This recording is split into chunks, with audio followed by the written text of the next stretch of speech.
주의 보좌 앞에 나온 주의 백성들이 이제 주님의 음성을 듣기를 원합니다.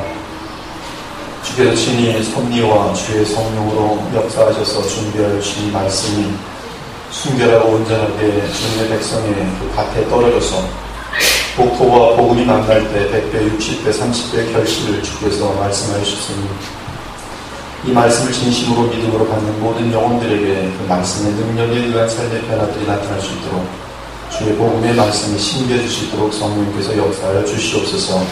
성령의 조명하심과 역사하심이 없이는 주님의 복음이 우리 역사를 나타내지 않음을 믿습니다. 그러므로 오직 주의 성령께 간절히 의탁하옵나니 오늘도 주의 복음과 함께 역사하시며 주의 백성들의 마음을 만져주시고 주의 보좌로부터 나오시는 그 생명수의 강으로 충만케 하여 주옵소서. 예수 그리스도 이름으로 기도 올려옵나이다. 아멘. 예수님을 만나기 전에 삭개오는 남의 것을 악착같이 빼앗는 착취의 인생을 살았습니다. 이 삭개오라는 이름은 청결한 사람 또는 의로운 사람이라는 뜻이지만 그는 자신의 이름과는 정반대의 삶을 살고 있었습니다. 그 삶은 세리의 삶이었습니다. 삭개오는 세리장이었습니다.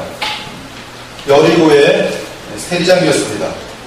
여리고는 동쪽에서 서쪽으로 요단강을 건너자마자 우리가 이 이스라엘 백성들 보면은 애굽하여서 가나안 땅에 들어갈 때 요단강 동쪽에서 서쪽으로 들어가죠. 그래서 서쪽에서 동쪽으로 요단강을 건너자마자 첫 번째로 닿게 되는 도시가 여리고 도시입니다.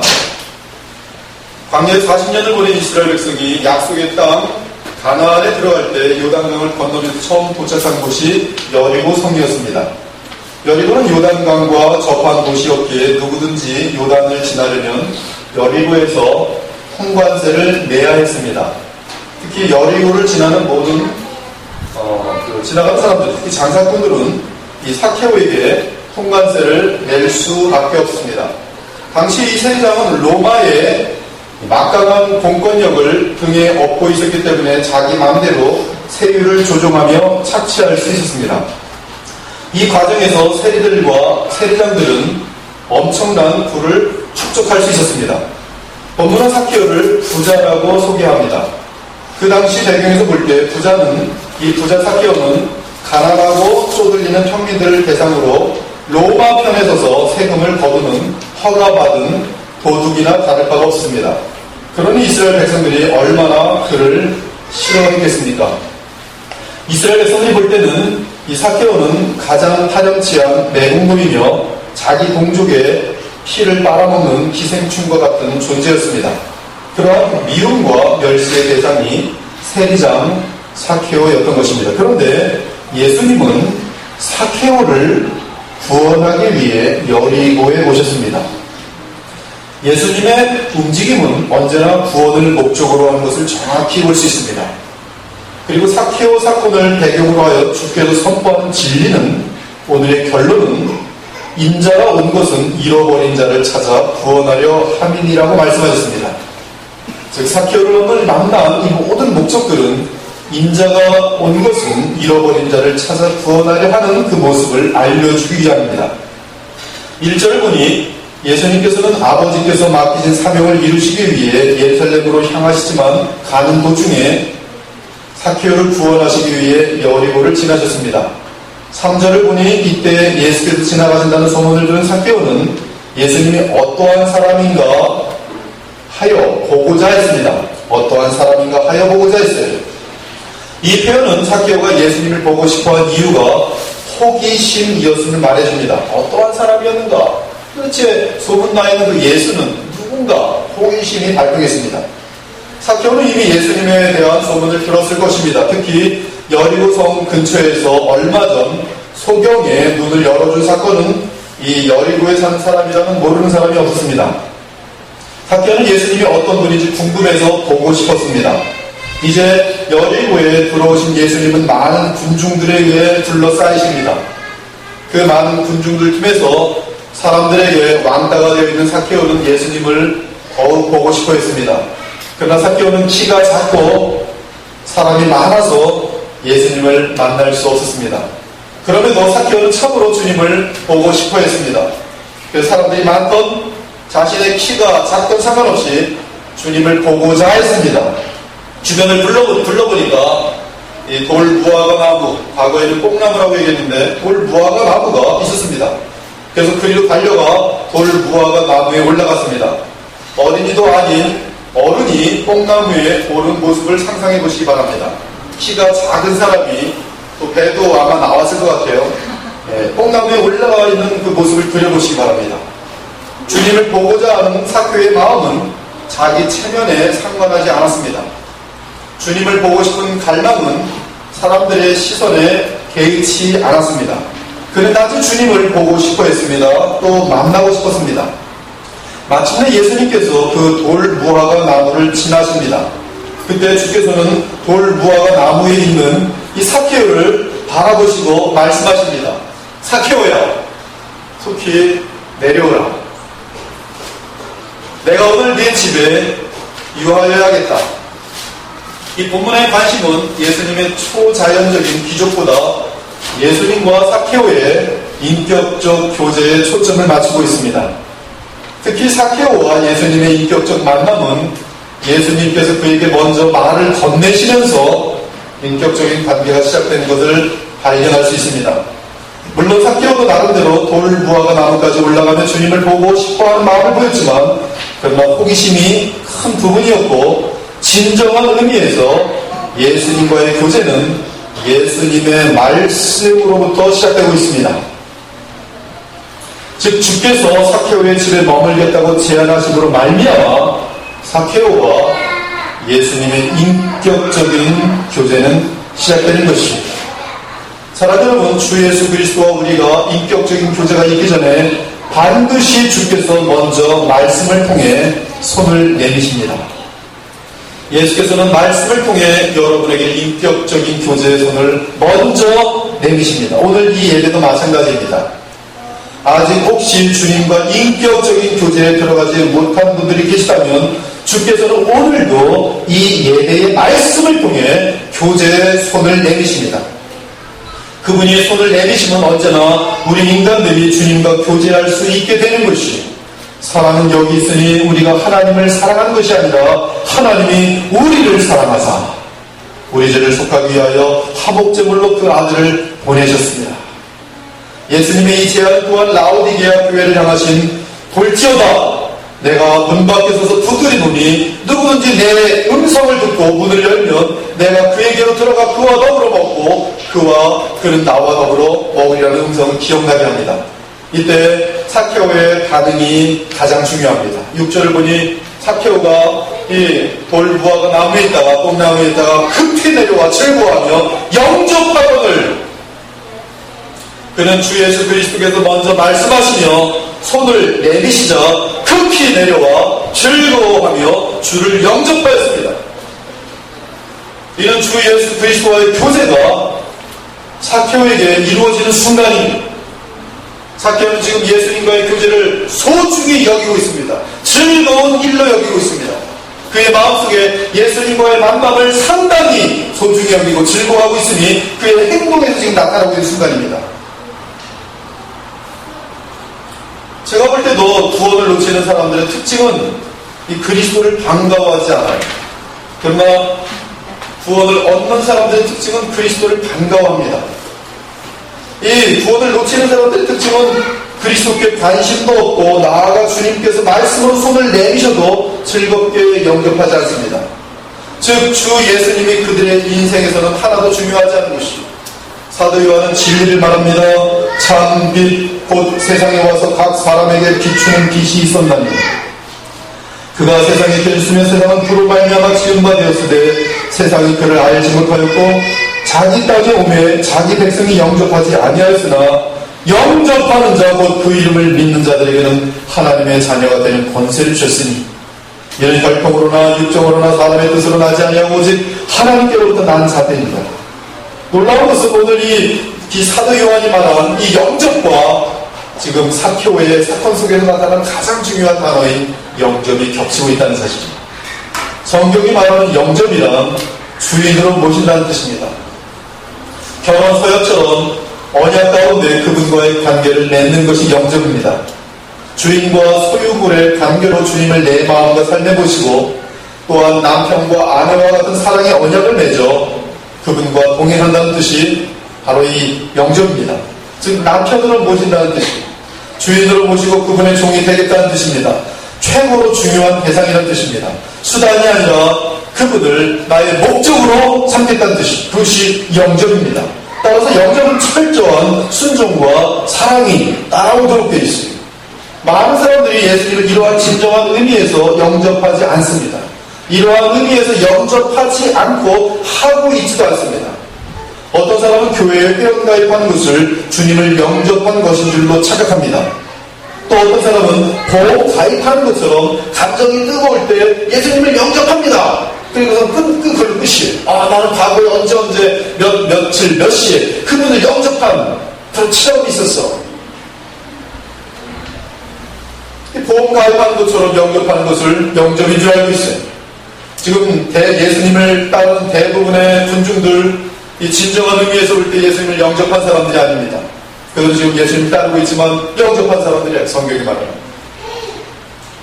그렇게 볼 수 있는 이유는 후에 종교 지도자들과 로마 권력에 대항하여 아무런 힘을 발휘하지 못하는 예수님을 보자 이 군중들은 자기들의 요구를 만족시킬 수 없는 분으로 여기고 예수께 분노하며 십자가에 못 박으라고 날뛰는 것을 보면 그런 예수님을 영접한 적이 없어요.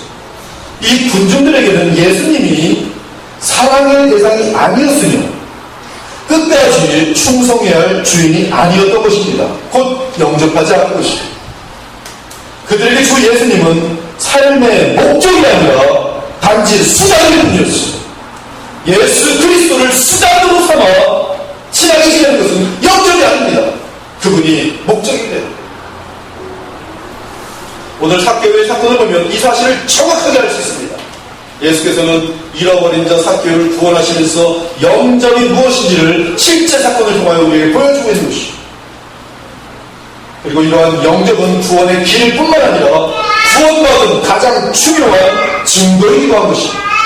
사랑하는 여러분, 예수님께서는 군중을 만나러 여리고에 오신 것이 아닙니다. 예수님은 삭개오를 인격적으로 만나기 위해 오셨어요. 그래서 주께서는 그 많은 사람들 중에 삭개오의 이름을 부르십니다. 주께서 여러분의 이름을 부른다고 생각해 보십시오. 이미 불렀습니다. 지금도 부르고 계십니다. 수많은 사람들 중에 내 이름을 부르는 주 예수님을 상상해 보십시오. 이 얼마나 엄청난 영광이며 이 얼마나 그분이 나를 이미 알고 계시고 관심을 계시고 계셨다는 증거입니다. 나아가 주 예수께서는 삭개오의 마음을 두드리시면서 내가 오늘 내 집에 유하여 하겠다고 말씀하십니다. 이에 삭개오는 급히 내려와 즐거워하며 예수님을 영접하였습니다. 사랑하는 여러분, 우리의 삶의 가장 중요한 순간은 언제나 예수님을 영접하는 순간입니다. 그것이 가장 중요한 순간입니다. 처음에 첫 번째 영접, 언약에 의해서 결혼 언약처럼 단 한 번 일회성 있는 언약에 의해서 우리는 중생과 함께 중생이 확인되고 또 예수 그리스도의 성령으로 말미암은 생명을 얻게 되는 역사가 나타납니다. 또한 구원의 길을 계속 가는 자들도 계속 쉴 새 없이 해야 되는 것이 뭐냐면 예수님을 또 영접합니다. 이미 나와 관계가 맺어져 있지만 오늘도 주님 없이 살려고 하는 우리의 죄성을 내어 던지고 주님이 나의 주인이 되어 주시옵소서. 계속 마음속에 신앙의 삶 가운데 영접합니다. 그 순간들이 얼마나 중요한지 몰라요. 사실 예배라는 것은 이 예배 시간은 뭐냐면 여러분들이 주님께 나와 다시 잃었던 주님을 나의 사랑의 유일한 대상의 주님을 다시 마음속에 충만하게 영접하기 위해서 예배가 있는 것입니다. 그것도 기쁨으로 감사로 주님을 영접하는 순간들입니다. 그때가 바로 한 영혼의 구원의 역사가 이루어지는 순간이며 계속적으로 신앙이 성장하게 되는 순간입니다. 삭개오는 평소 자신의 세리장이라는 직책 때문에 주변 사람들에게 미움과 멸시를 받았습니다. 그는 돈은 많았지만 사람들에게 소외되는 아픔을 겪으며 살고 있었어요. 제가 지금까지 살면서 보니까 돈이 많은 사람들은 인색하면요 친구가 하나도 없어요. 외롭습니다. 돈만 많아요. 하나도. 삭개오도 그랬어요. 그는 돈을 악착같이 쌓아놓았지만 마음을 둘 곳이 없었습니다. 자신의 삶에 대해 자기 자신이 주인이지만 자신의 정당하지 못한 행위에 대해 자책감으로 고민하고 있었습니다. 그런데 예수께서 그의 이름을 부르십니다. 그때 그 부르심은 어둠 속에 비치는 빛이었습니다. 삭개오는 순간적으로 삶의 가치가 무엇인지 깨닫게 되면서 진정한 자신의 주인을 발견하였던 것이죠. 7절에 보니 예수님과 삭개오의 인격적 관계가 맺어지기 시작하자 무사람이 보고 숨거립니다. 당시 세리는 죄인 취급을 당하였던 사람인데 예수님이 그의 집으로 들어가셔서 머무신다고 하시니 당연히 모든 사람들에게 문제시 될 수밖에 없었습니다. 왜냐하면 그 당시 죄인의 집에 머물며 함께 식사한다는 사실은 예수님께서 삭개오를 친구로 인정한다는 의미였기 때문입니다. 수군거리는 군중들은 예수님의 마음을 모르는 사람들이었습니다. 또한 구원의 능력보다는 어떤 사람의 과거에 집중하여 그 사람을 보는 속물들입니다. 이들 마음의 뿌리에는 항상 남을 정죄하는 마음과 함께 질투가 있습니다. 물론 변화되기 전의 삭개오를 향해 이러한 경계와 미움이 있는 것은 당연합니다. 그러나 예수님께서 그를 만나 변화시키는 구원에 대해 전혀 이해하지 못하였던 것이, 즉 예수 그리스도께서 왜 이 땅에 오셨는지, 그리고 주께서 한 사람을 구원하실 때 어떤 일들이 발생하는지, 주님이 이 땅에 오신 목적인 구원에 대한 통찰력이 없었던 것입니다. 이때 삭개오가 고백합니다. 8절입니다. 삭개오가 서서 주께 여짜오되 주여 보시옵소서. 내 소유의 절반을 가난한 자들에게 주겠사오며 만일 누구의 것을 속여 빼앗은 일이 있으면 네 갑절이나 갚겠나이다. 지금 이 부분은 소위 회개입니다. 회개. 예수님을 영접하는 삭개오에게 가장 먼저 나타나는 중요한 현상은 회개입니다. 회개 없는 영접은 있을 수가 없어요. 회개 없는 중생은 있을 수가 없습니다. 회개는 중생의 보장이며 회개는 중생으로 향하는 길이기도 합니다. 지금 이 부분이 삭개오의 회개 부분입니다. 과거의 삶을 차단하고 새롭게 변하는 순간입니다. 회개예요. 회개라는 것은 방향이 바뀌는 것입니다. 하나님을 향하여 도망가던 자가 회개하면 하나님을 향하여 달리게 되어 있습니다.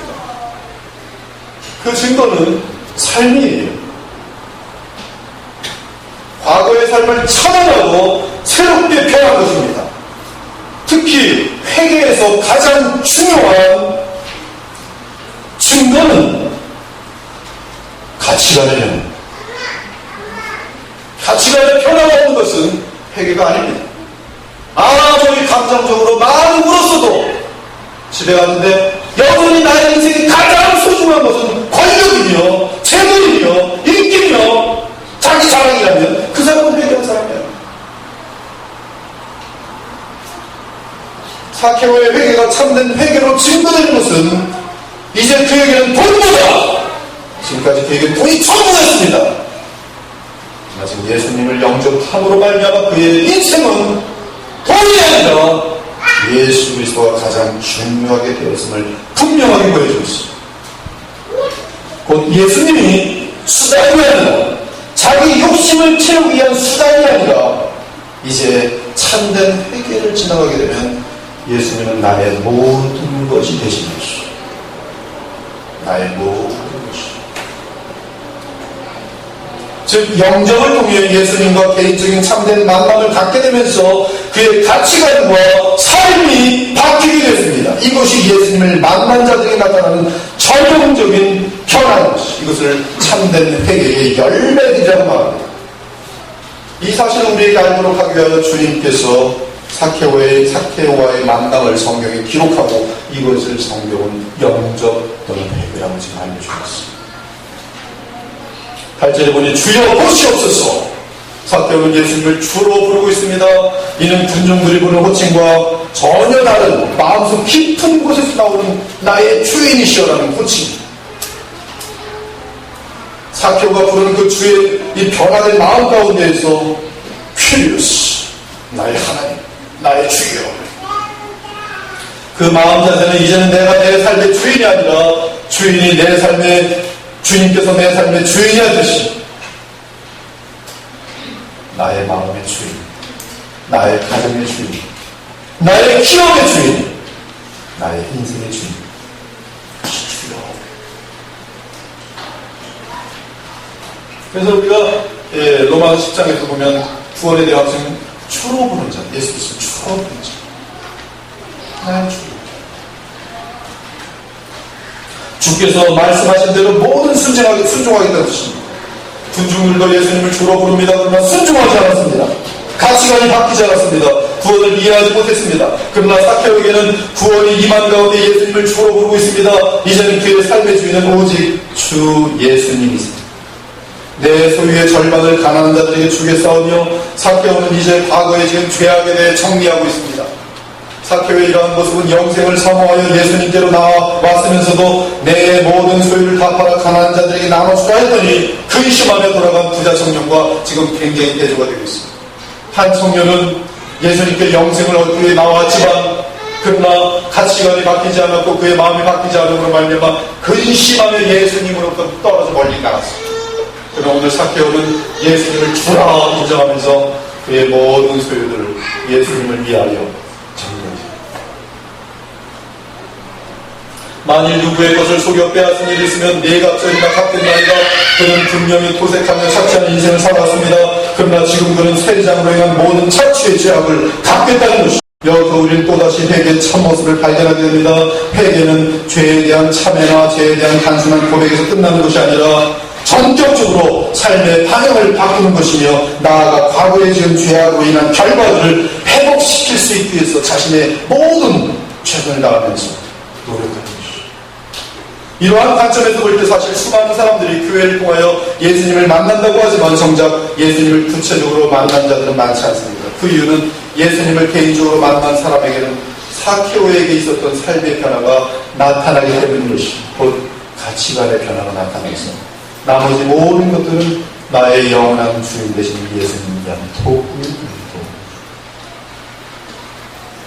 중요한 점은 삭개오에게 나타난 변화는 개인의 다짐에서 오는 변화가 아니라 예수님을 영접함으로 오는 변화라는 사실입니다. 이 부분이 대단히 중대한 부분입니다.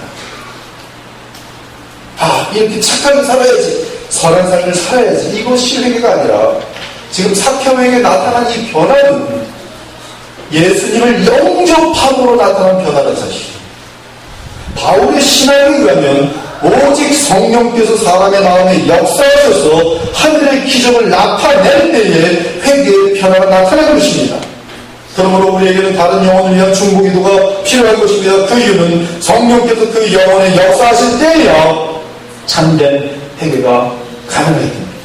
아무튼 성령이 역사하신 마음의 변화로 인한 회개의 열매가 없다면 그 사람의 신앙은 피상적이고 철학적이며 종교적일 수는 있어도 그의 마음과 삶은 아직 예수님을 인격적으로 만난 것은 아닙니다. 이제 변화된 삭개오의 모습 속에는 자신의 삶에 진정한 만족을 주지 못했던 모든 것들을 중요하게 여기지 않습니다. 돈 중요하지 않아요. 아마 신앙 싸움에 있어서 가장 큰 싸움은 돈 싸움일 것입니다. 돈을 정말로 하나님의 나라를 위하여 사용할 줄 아는 그러한 자리까지 가야지만이 진정한 가치관의 변화가 확증되는 것이죠. 명예! 어떤 사람은 돈보다 명예를 더 소중히 여깁니다. 그러나 명예도 중요한 것이 아닙니다. 오직 예수님을 위하여 쓸 겁니다. 권력, 그 모든 것들은 예수님을 만난 후에 결코 중요하게 되지 않습니다. 진정한 복을 발견한 후에 삭개오는 놀랍게도 축적과 착취의 인생을 버리고 이제 나누며 기르는 삶을 살직합니다. 소유의 절반을 가난한 자들에게 주고 토색한 것에 대하여 4배나 갚겠다고 마음을 정합니다. 정직한 삶을 살기 시작했으며 이 세상 것으로 인하여 사람들을 속일 필요가 없어졌어요. 사랑 여러분, 여러분에게는 삭개오의 변화가 있습니까? 자신을 좀 확인해보기 바랍니다. 진정으로 회개하셨습니까? 무엇을 회개한 것입니까? 이기적인 삶을 회개하셨습니까? 사람들이 손가락질하는 한 가지의 죄를 가지고 해결했다고 해서 그것이 회개가 아닙니다. 여러분의 통째로 주인이 바뀌는 것입니다. 더 이상 내가 사는 것이 아니라 내 주께서 나를 대신하여 사실 수 있도록 믿음을 행사하게 되는 것이 회개. 착취와 거짓과 토색의 삶을 회개하셨습니까? 진정으로 삶의 가치관이 세상 사람들과 다릅니까? 우리 주 예수 그리스도를 여러분의 마음과 삶의 주인으로 모시고 믿고 순종하며 따르고 있습니다. 복음의 사람은 가치관이 변화했기 때문에 이 세상에서는 버리는 삶을 살게 됩니다. 일용할 양식이 있으면 그것으로 만족하는 삶을 삽니다. 오늘 먹을 거 있으면 내일까지 살 필요 없습니다. 하나님의 나라가 있으니 더 이상 축적할 필요가 없는 사람들이, 이 세상이 본향이 아니라 천국이 본향인 사람들입니다. 따라서 예수님을 만나 변화된 사람들마다 예수님은 그분이 기뻐하시는 바르고 거룩한 삶을 사는 것에 마음을 쏟게 되지, 이 세상이 그 어떤 것을 쌓으려고 애를 쓰지 않게 됩니다. 특히 남의 것을 더 차지하려는 착취는 있을 수가 없어요. 남을 망하게 하고 내가 살려는 그러한 정치나 계획에는 있을 수가 없습니다. 그것이 바로 사케오의 변화된 삶입니다. 영적으로 볼 때 변화된 사케오는 낮아지는 삶을 살게 합니다. 압니다. 제가 여러분에게 말씀드린 이 설교들은 어쩌면 이상적인 삶이에요. 목사님, 말씀이 너무너무 이상적입니다. 그러나 여러분, 복음의 능력은 세상 사람들이 행해낼 수 없는 삶을 살아내는 것이 복음입니다. 이상적인 삶을 사는 것이 복음입니다. 변화된 사케오는 낮아지는 삶을 살기 시작합니다. 지금까지는 다른 사람을 짓누르고 오르기 위한 삶이었습니다. 더 많이, 더 높이, 더 힘을 갖는 사람이 되기를 원했습니다. 더 좋은 차에 더 좋은 질이 있는 그러한 것을 위해 살았어요. 그러나 폐결로 인해 사케오에게 나타난 삶은 그때부터 내려가는 삶이었습니다. 스스로 내려가는 삶입니다. 내려가는 삶이 무엇입니까? 낮아지는 삶이죠. 언제나 남을 섬기는 삶을 말합니다. 희생하는 삶입니다. 남을 섬기는 것이 쉬운 일 아십니까? 그리스도의 온전한 사랑을 받지 못하면 다른 사람들을 위해 진정한 의미로 희생할 수 없습니다. 이용해 먹기만 하고 버릇만 나빠지고 섬길수록 교만해지는 대상을 향해 계속 섬기는 것이 믿음 없이 가능한 줄 아십니까? 오직 주님을 주인으로 모시고 사는 사람들만이 끝까지 다른 사람들을 섬기는 삶을 살 수 있는 것이, 그 능력은 인간에게서 나오는 것이 아니라 성령께서 십자가의 은혜 가운데 우리를 주시는 능력인 것이. 사랑하는 여러분, 예수님은 오르려고 하는 사람을 만나주지 않습니다. 특히 예수님을 이용하여 이 세상에서 높은 곳에 오르려는 사람들에 대해 주님은 그들의 중심을 하시고 진정한 친구로 만나주지 않으십니다. 그러나 내려가는 자들을 만나주셔서 높이시는 분이 우리 예수님이죠. 제가 지금 토마스 보스턴이라는 그 청교도 신학자의 글들을 지금 많이 매료돼서 읽고 있는데, 토마스 보스턴의 글을 어제 읽는데 이런 내용이 있어요. 구원받지 못한 자들 중에 교회에 와서 날마다 부르짖는 자들이 있습니다. 무엇을 부르짖는가? 이 세상에 살리기를 부르짖는 것. 하나님께서는 그들에게 이 세상에서 살려고 하시되 영생을 주지 않으시다. 그래서 그들은 하나님의 기도 응답을 받았다고 좋아하신다. 그 마음속에 구원받지 않았기 때문에, 영생하지 않았기 때문에 그들은 마침내 지옥에 떨어진다. 제가 그 내용을 읽고 충격을 받았어요. 얼마나 많은 사람들이 영생에 대해서 소중하지 않고 하나님 나라가 소중하지 않고 오히려 영생과 하나님 나라를 일터하고 이 세상의 것들을 오늘도 얻기 위해서 주님을 저버리고 주님을 멀리하고 있습니다. 더 높아지기 위해서 주님을 찾는 사람들, 주님께서는 그들의 진정한 친구가 아닙니다. 그 이유는 바로 예수님 당신께서도 그 높은 보좌를 버리시고 주의 백성을 구원하시기 위하여 스스로 내려가는 삶을 선택하시기 때문입니다. 이것이 하나님께서 친히 높이시는 사람들의 진정한 마음과 삶의 변화예요. 그러므로 이 예배를 드리시는 주의 백성들은 이러한 다짐을 하셔야 됩니다. 주의 성령 안에서 다짐하셔야 됩니다. 이제 나는 내려가는 삶을 삽니다. 다 내려놓고 하나님 나라와 주 예수 그리스도만을 위하여 삽니다. 내게는 자랑할 것이 아무것도 없다. 진리를 위하여 목숨까지도 내어놓아야 합니다. 그러나 그것마저도 우리는 신비하게 속아서 자기를 높이기 위한 진리 싸움을 할 수 있어요. 우리는 계속 내려가야 돼요. 끊임없이 내가 지금 내려가고 있는지 확인해야 됩니다. 그렇지 않으면 하나님 앞에서 거듭나는 자.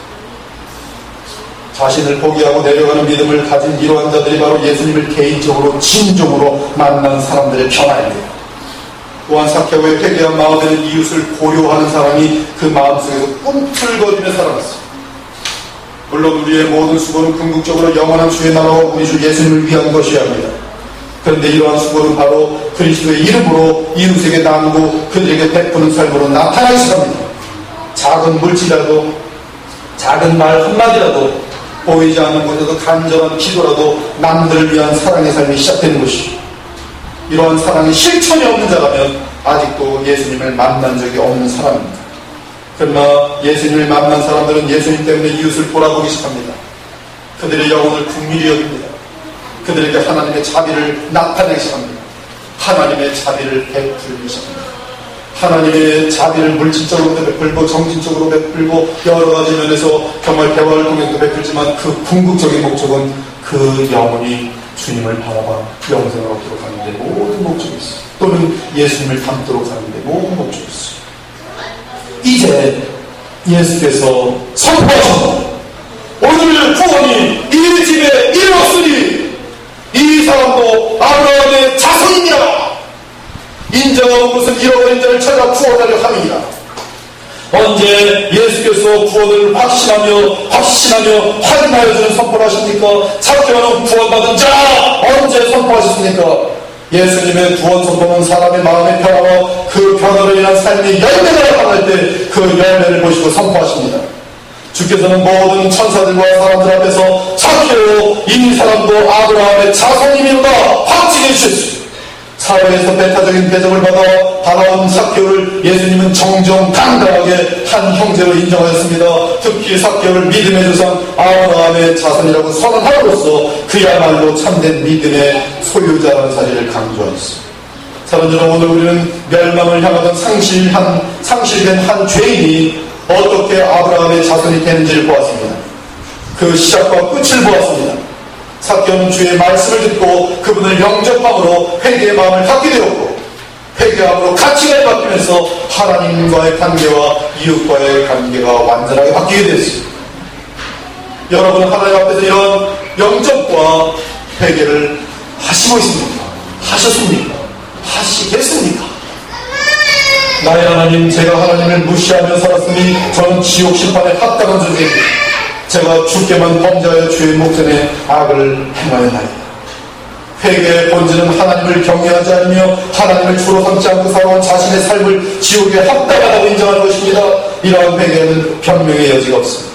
성경은 이것을 성령의 책망이라고 합니다.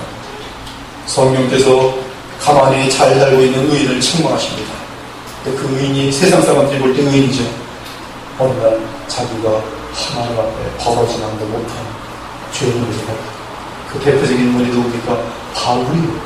바울은 율법으로는 가장 뛰어난 최고의 의인이라고 생각하면서 이 세상에 나보다 떠오르는 사람이 있으면 나오라 그래. 나는 율법에 그 어떠한 거의 완벽하게 지킨 존재다. 그러다는 바울이라는 성령께서 책임하시죠. 괴수 중에 괴수, 교만한 중에 가장 교만한 자예요.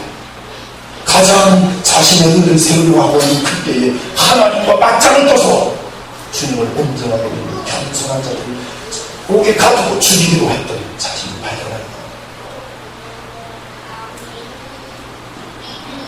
성경의 책망. 잘못된 회개 개념은 하나님은 사랑이 많으시고 온유하시고 자비하시기 때문에 우리가 단지 우리가 행한 나쁜 행동들을 미안하게 생각하면서 잘못되고 말하면 주께서 무조건 용서해 주시는 것으로 회개를 잘못 알고 있습니다. 하지만 이러한 회개는 십자가와 관련이 없고 예수님을 주로 영접함과 관련하는 회개로서 세상의 후회와 같은 차원입니다. 따라서 전혀 구원하는 회개가 아닙니다.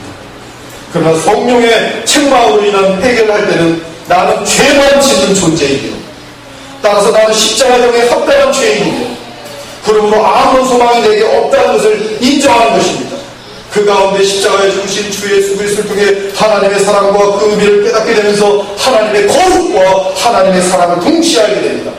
따라서 참된 회개의 깊은 뿌리에는 우리 주 예수 그리스도의 보혈에 대한 깊은 성령의 깨달음이 있습니다. 십자가만이 나의 모든 문제에 대한 유일한 하나님의 가장 깊은 해결책이고 하나님의 가장 깊은 지혜인 사실을 볼 수밖에 없는 것이 회개와 영접입니다. 십자가.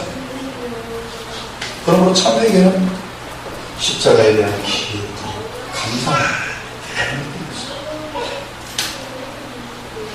그 보이는 나의 죄는 하나님의 심판과 하나님의 완전하신 거룩하심 그리고 나를 사랑하시는 하나님의 완전한 사랑임을 보면서 다시는 죄에 머물고 싶지 않은 마음 가운데 더욱 우리 안에 주신 새 생명을 의지하는 것이 회개인 것이죠. 사랑하는 여러분, 우리가 죄를 지으면서 두려움이 없는 이유는 율법을 알지 못해서 그러합니다. 율법의 저주를 맛보지 못해서 그러합니다. 신명기를 반복해서 계속 읽어보십시오. 신명기를 만약에 20번만 여러분이 읽는다면 간음죄, 간통죄, 그런 간이 범하지 못합니다. 음란한 생각을 가능하지 못합니다. 이 사회가 얼마나 하나님의 기준에서 벗어나 있는지에 대해 충격을 받게 되어 있습니다. 율법을 우리 지금 다 망각했습니다. 율법의 저주를 다 망각했습니다. 그러나 누구나 상관없이 율법의 저주를 맛보고 있으며 저주의 끝을 맞게 될 것입니다. 그 끝은 누구에게나 임하는 사망이며 그 끝은 영원한 불못에서 영원히 고통을 받는 것이 이것이 율법의 저주. 그럼에도 사람들은 하나님을 두려워하지 않습니다. 그러나 10년 아니면 20년, 50년, 80년, 100년 내에 그 누구나 공포에 휩싸여 율법의 저주의 끝에 닿을 것이죠. 우리가 율법의 저주를 할 때 그리스도 안에 있는 하나님의 은혜가 무한하게 감사하게 됩니다. 그 상태에서 가장 먼저 나타나는 역사가 회개이고 또한 동시에 나타나는 현상이 하나님께서 보내신 그리스도를 영접하는 것이죠. 사랑하는 여러분, 오늘 삭개오를 통해 알게 된 사실은 회개는 하나님의 선물이라는 사실입니다. 사람은 스스로 회개할 수 없습니다. 회개는 사람의 마음에서 나올 수 있는 것이 아닙니다. 회개는 사람의 마음 밖에 있는 또 다른 근원에서 나오는 것인데 바로 주 예수 그리스도의 보혈의 구속의 반석에서 나옵니다. 그래서 오늘 예수님께서 여리고 성에 찾아오신 것입니다. 그것이 삭개오의 회개의 시작. 예수님이 찾아오십니다. 하나님의 은혜란 말씀. 그래서 오늘 삭개오 사건의 결론은 주님이 오신 이유를 알려주면서 마칩니다. 잃어버리는 자를 찾아 구원하려 내가 왔도다. 지금 예수님께서는 예배를 통해 여러분 모두에게 말씀과 함께 손을 내미십니다. 지금 이 순간 우리에게 성령으로 오신 예수님을 영접하시기 바랍니다. 주인으로 나의 진정한 유일한 사랑의 대상으로 나의 삶의 목적으로 영접하시기 바랍니다. 그러면 가치관이 바뀌면서 삶의 근본적인 변화가 나타나게 될 것입니다. 그 변화는 우리의 다짐에 의한 변화가 아니라 성령께서 주 예수 그리스도의 구속을 우리의 삶에 나타나게 해주시는 성령의 능력의 역사로서 회개에 합당한 열매가 맺어지는 자리까지 나아가게 되는 것이죠. 오늘 이 시간 누구나 다시 주 예수 그리스도와 언약을 맺기 바랍니다. 한 번도 예수님과 언약 결혼 또는 주인과 소유의 언약을 맺은 적이 없다면 더 늦기 전에 주 예수님을 마음속에 영접하며 주 예수님과 언약을 맺기 바랍니다. 계속 기회를 놓치면 율법의 저주의 끝인 영원한 불못에 들어가게 될 것이죠. 혹시 주 예수님과 이미 언약을 맺고 살아가는 구원받는 자들이라면, 구원받은 자들이라면 또 진심으로 주를 영접하여 주께 온 마음을 드리고 더욱 주님과 깊은 관계를 맺는 이 시간이 되기를 바라는 것이죠. 오늘 이 복음의 말씀이 이 자리에 계신 우리 모두와 여러분이 접하는 많은 사람들까지 전달되어서 회개와 생명의 성령의 역사가 계속 나타나기를 우리 주 예수 그리스도의 이름으로 축원합니다. 아멘. 이 시간에 여러분에게 나눈 찬양이 하나 있는데 제가 회개하면서 주님께 돌아올 때 참 많이 불렀던 찬양이라 셀 수가 없이 불렀습니다. 그래서 이런 말씀을 준비하면서 이 찬양이 마음속에 많이 다가와서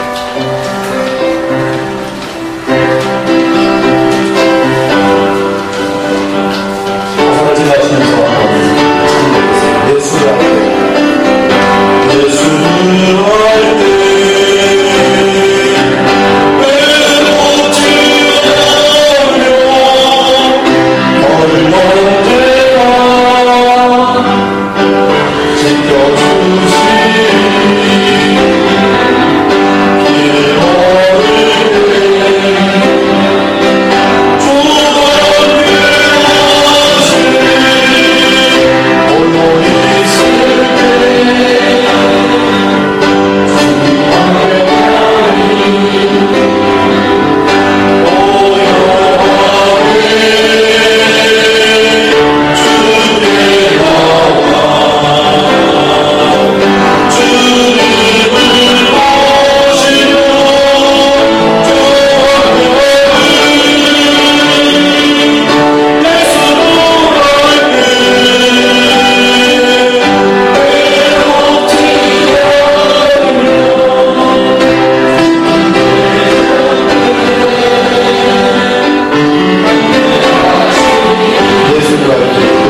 찬양을 부를 때 제가 눈물 없이 부른 적이 없었던 것 같아서 오늘 그냥 처음 불러보는데도 또 옛날 생각이 나면서 이 찬양을 2번 불렀던 것 같아요. 한 번은 여러분이 잘 알다시피 전쟁으로 나오고 세상에서 살다가 이제 인생을 바꿔서